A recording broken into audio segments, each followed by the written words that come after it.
ইচ্ছে থাকলে উপায় হয়, এই প্রবাদ বাক্যটি বাস্তবে প্রমাণ করে দেখালেন একজন তরুণ উদ্যোক্তা নাহিদ ইসলাম।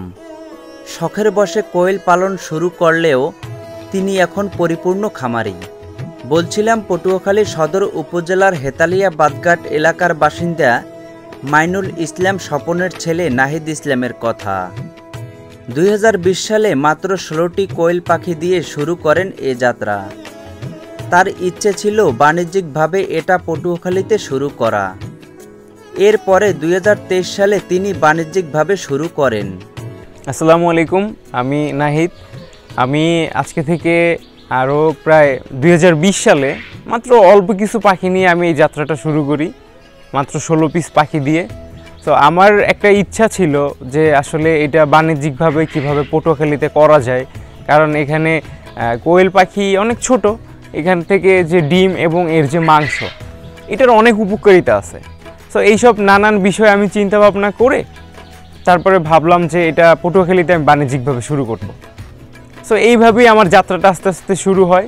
এখানে অনেক কিছুই আমার ফেস করতে হয়েছে। আসলে শুরুতে এটা আমি অত ভালো বুঝতাম না, আর এইভাবে কখনো এইরকম কিছু করাও হয় নাই।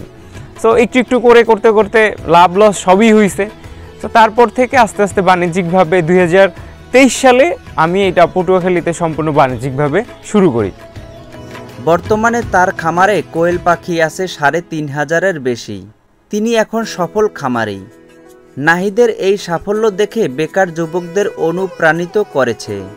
অনেকেই এখন কোয়েল পাখি পালন করে স্বাবলম্বী হওয়ার স্বপ্ন দেখছেন। বর্তমানে নাহিদের হাত ধরে পটুয়াখালী এবং পটুয়াখালীর বাইরে কয়েকশো খামারি তৈরি হয়েছে।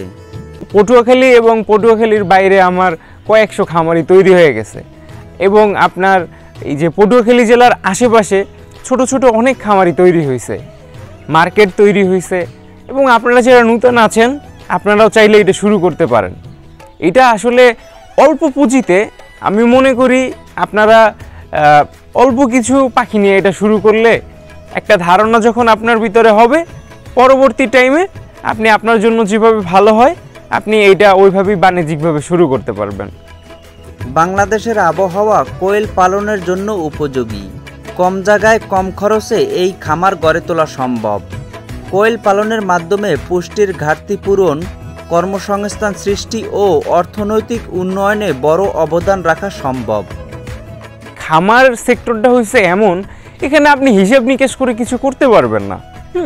আর সবসময় একটা বিষয় আপনি চিন্তা করবেন, ধরেন আপনার কাছে যদি 10 টাকা থাকে, আপনি এই সেক্টরে ইনভেস্ট করবেন 4 টাকা অথবা 5 টাকা। সব টাকা কখনই আপনি ইনভেস্ট করবেন না। আপনি এখান থেকে যে এক্সপিরিয়েন্সটা শিখতে পারবেন, নিতে পারবেন, এরপর থেকে আপনি ওইটাই কাজে লাগাইয়া আপনি বুঝবেন যে এখন আপনার জন্য কত টাকা ইনভেস্ট করতে হবে বা আশায় বিষয়। অনেকে অনেক টাকা ইনভেস্ট করে, এখন যেই জিনিস আপনি শুরুতে কখনো করেন নাই, ওইটা সম্বন্ধে আপনার আইডিয়া নেই, কিন্তু এই জিনিসটা আপনি করবেন, পরবর্তী একটা টাইমে আপনি আটকে যাবেন ভাই, এক কথায়। কারণ এইটা তো আপনি আগে কখনো করেন নাই।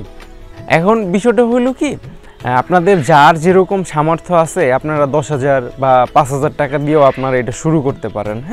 তারপরে যখন বেশ কিছুদিন যাবে, 1 মাস 2 মাস পরে আপনার যদি ভালো মনে হয়, আপনি ওইভাবে ইনভেস্টটা করবেন। এখানে আসলে তেমন বেশি ইনভেস্ট লাগে না। সো আমার তো তখন আমি আসলে এক কথায় নো ইনভেস্ট, আমার তেমন ইনভেস্টই না। তো যখন আমি বাণিজ্যিকভাবে এটা শুরু করতে চাইছি, সো তারপর থেকে আস্তে আস্তে একটু একটু করতে করতে ইনভেস্ট, এখন আলহামদুলিল্লাহ এখানে আমার 12 লাখ টাকার উপরে ইনভেস্ট আছে, এবং মান্থলি আমাদের বেশ ভালো সব স্যালারি একটা এখান থেকে পাই আমরা, বা ভালো টাকা আমাদের হয়। লোকজন মিলে সব কিছু দিয়ে চলতে পারতেছি আলহামদুলিল্লাহ। আমাদের ভিডিও দেখে আপনারা কখনোই একটা খামার শুরু করবেন না। কারণ হয়েছে ভাই, একটা ভিডিওতে তো আসলে একটা খামারের কখন কিভাবে আসলে এটা পরিচালনা করতে হয়, সব সিজনগুলো নিয়ে আসলে আমরা ওইভাবে তো একটা ভিডিওতে আলোচনা করি না। সো আপনারা যদি আমাদের লাভ দেখে খামার শুরু করেন, তখন আমরা মনে করি যে বেশ কিছুদিন গেলে আপনি এটা থেকে লসের সম্মুখীন হবেন।